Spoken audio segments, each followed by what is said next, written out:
and gentlemen, Terrence Pop here with another episode from the Lair. And you're going to have to bear with me. I got to multitask here. I got Christmas coming up. I have deadlines, you know. What are you going to do? You know, veterans give, like, guns and ammo to each other, and I got to load up a bunch of shit. So where were we? Yeah, we're at the miscellaneous part here for the 9th Infantry Division. Some of the crazy stories that went there. Now, I had a couple emails from some former airborne rangers, and they told me that they find a lot of the stories that went on in the 9th ID unbelievable. And, you know, listen, I'm going to get to the ranger stories, and, you know, believe it, because in the leg land, I mean, there's a reason why you call them fucking legs. For the most part, they perform at like 60 to 70%. So if they come up against 10 guys, the average, leg soldier's going to shoot like 6 or 7 and let the other 3 slide. Okay, Rangers don't do that shit, but please, there's a lot of craziness that goes on all over the Army, okay? And I've been doing it for a long time, and quite frankly, I found some of it incredibly hilarious, some of it absolutely terrifying. But the only way to come out of all of this craziness at the end without being totally insane is you have to learn to laugh at it. Okay, that's my defense against the universe's humor. So please bear with me. All right, so we're up at Yakima again, and we're doing a combined operation with, let's see, it was 347, 247 was there, and then there was, I think, 2 companies of armor. Back then, they had the M60 tanks were pretty much, on their way out. There's only a few M1 Abrams. Most of them were M60s. So, I'm the RTO for the lieutenant, and, so I spent a lot of time up at the HQ fucking listening to all the crazy bullshit that went on everywhere. And we're in the GP medium. I'm standing next to the LT, and we're trying to coordinate a link up with one of these companies of tanks. And we pretty much had them all linked up, but there was 3 of them that were not around. I don't know what the hell went on with those things, but I was just a PFC. So we're sitting there. And I have my battalion commander, my company commander. There's 2 other company commanders there.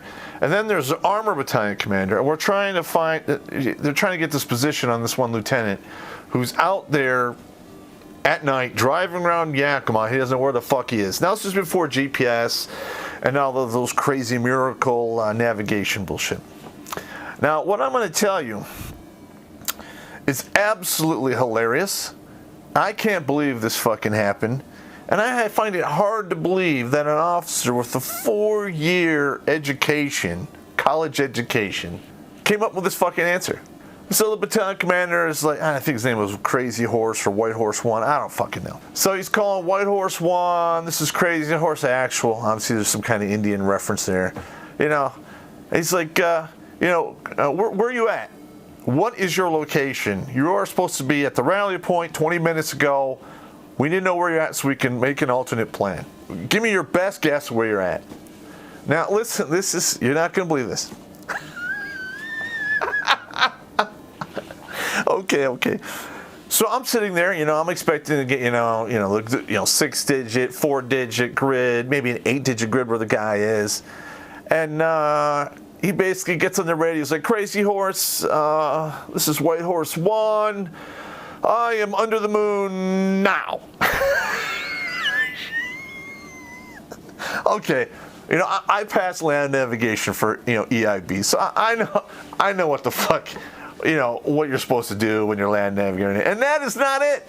So for a few seconds, there's like this quiet, and like people who weren't even involved in this shit were standing on the on the outside of the tent, just running the edges, trying to stay warm by the Yukon stove.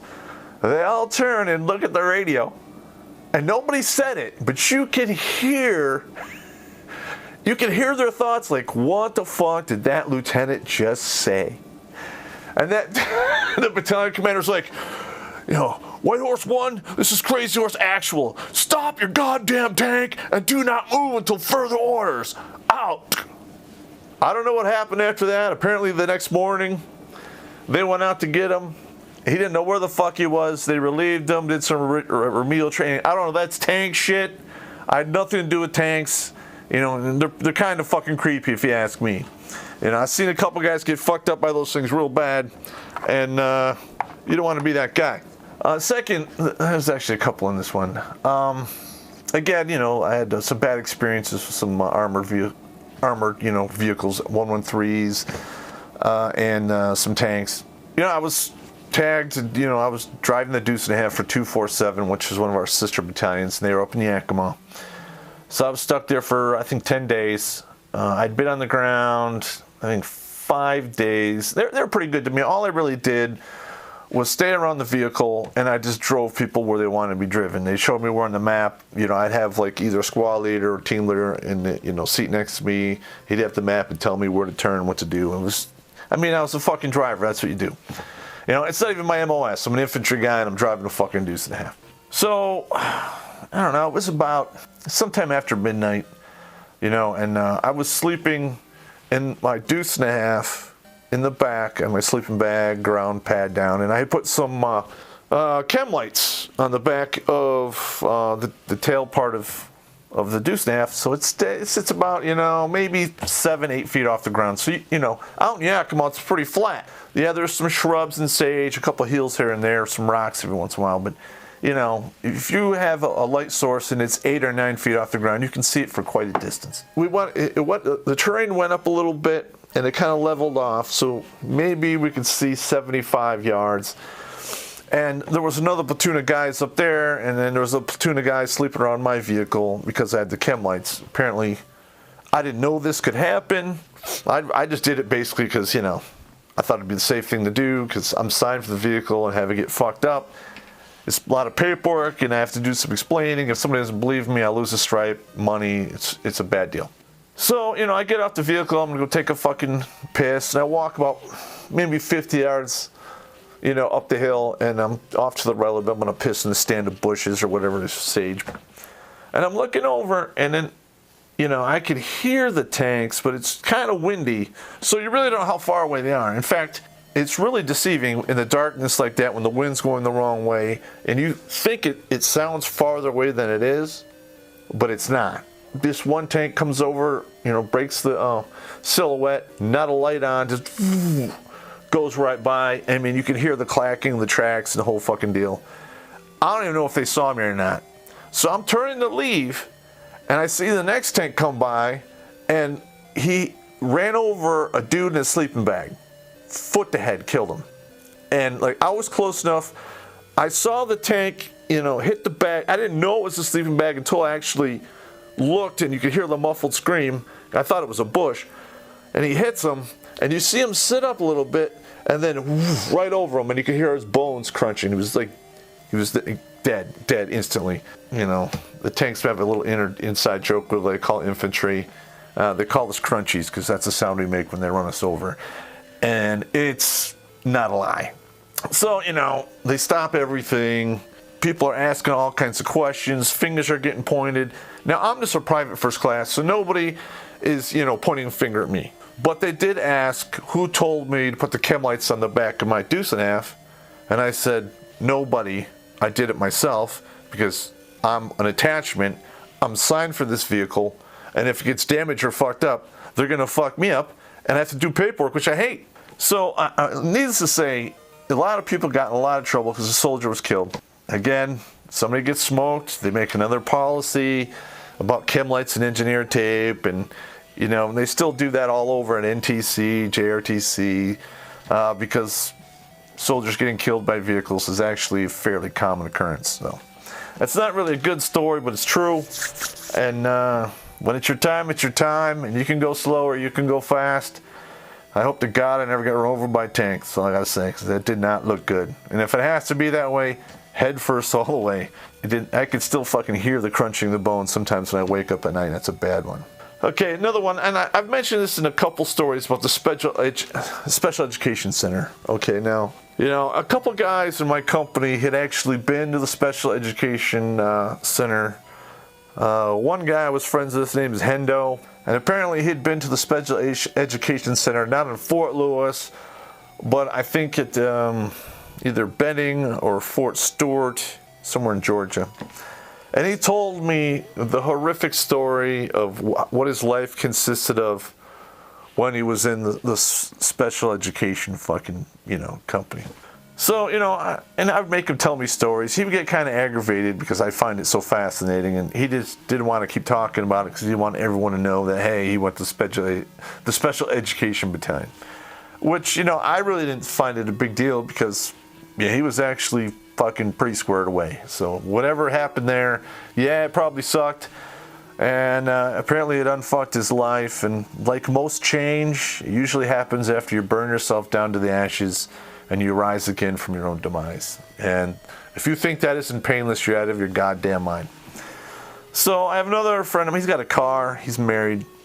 I decide, he comes by on Saturday. We had an IG inspection on Monday, so we had to clean the barracks and shit.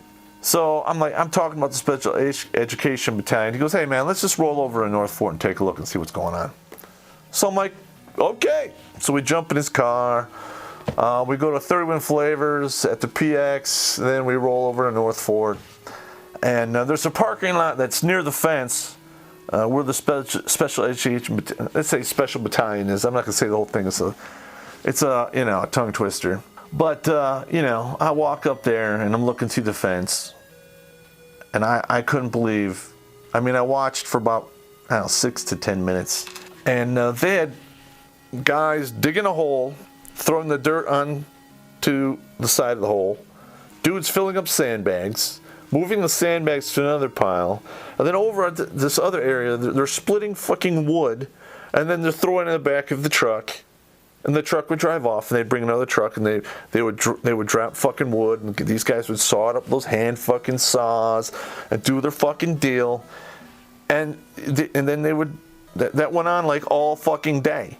They worked manual fucking labor, breaking up rocks, digging holes, filling sandbags, and it was like this. It was like a fucking the sixth layer of hell. It was just like Dante's Inferno. It was insane. That was about 10 minutes into it. There's a guy in the guard tower. He yells down at me, hey, what the fuck you doing? And I'm like, I'm just looking to see what's going on. He goes, well, go ahead, keep standing there, and you can see it from the inside. Well, I'm like, I took that as a hint. Fuck that. I went back to my buddy's car. He said, you seen enough? I said, fuck yeah. And we rolled out. Actually, they'd get up at 05. They had 15 to 20 minutes of hygiene. They would do PT, come back, eat, and work until about 11 o'clock, do an hour's worth of PT, eat lunch.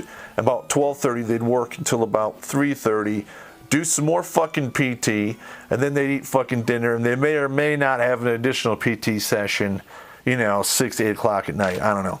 A lot of times they had the spotlights on and they worked those fuckers till 2,200 hours, especially if they had a whole group that started off at the same time.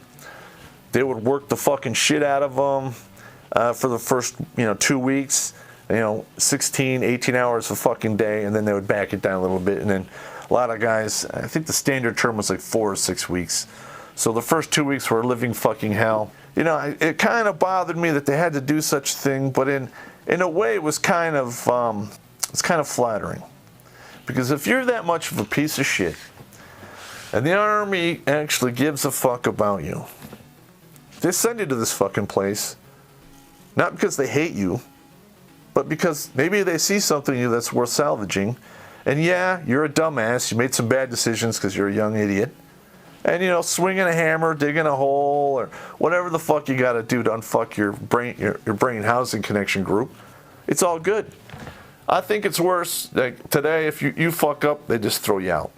They're like, fuck you, you're gone. Never mind all the money they spent to train you. Never mind your security clearance. Never mind all that other bullshit. They just get rid of you. Because now they have to fucking find another dude with your qualifications. Another guy with your qualifications that are willing to come there, who can actually do the job. And then you have to train that guy, which could take anywhere from 3, 6 months, even a year for some of the crazy fucking jobs. Okay, that's a lot of goddamn money. It's incredibly wasteful. So if you have a dude go off the reservation and you got to put a foot up his ass to get him back on the reservation, and it costs maybe 2 to 4 weeks of your fucking time, it's a bargain at any price. I also got a couple emails about all this craziness that's going on in regards to women in the infantry and the lowering of the standards, and all that craziness. And then what's the other one? They're saying that they're lowering the standards to let people into the Army. Now, when I came in the Army, there were 4 people in my basic training who had the option of go in the Army or go to jail, and they did just fine. I had one guy in my basic training who couldn't fucking read. How do I know this? Because I'm the only one that didn't laugh at him and taught him how to fucking read. It took about 2 months. He was reading probably at a 3rd or 4th grade level when I left. But hey, he wasn't reading when he got there, and he was reading when he left. So all I had to really do is, if you had any mental fortitude, is to keep doing it, you get better. It's just like anything else. Yeah, and another thing with soldiers of today, every 10 years, you pretty much see the military completely change. Over 32 years, I've basically had a foot in 4 different decades. All right, 80s, 90s, 2000, 2010. And I have never seen a lazier, fatter, bunch of complaining, whining titty babies that smelled like their mother's milk and diaper pee that I had ever experienced in the past, 5 years. I have no idea what the fuck is going on with the youth of today, other than Xbox body, no dads, and no discipline. When you're 18 years old, 19 years old, nature makes you indestructible because you're stupid. You got to get a trade-off. As your body weakens as you get older, you get wiser and smarter, so you always want to, keep the equilibrium.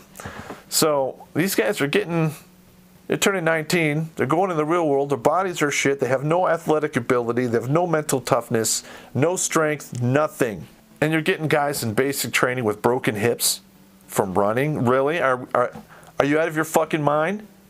That's what 65-year-old women and 75-year-old men get after a long, hard lifetime. What the fuck's wrong? Jesus Christ. Holy shit.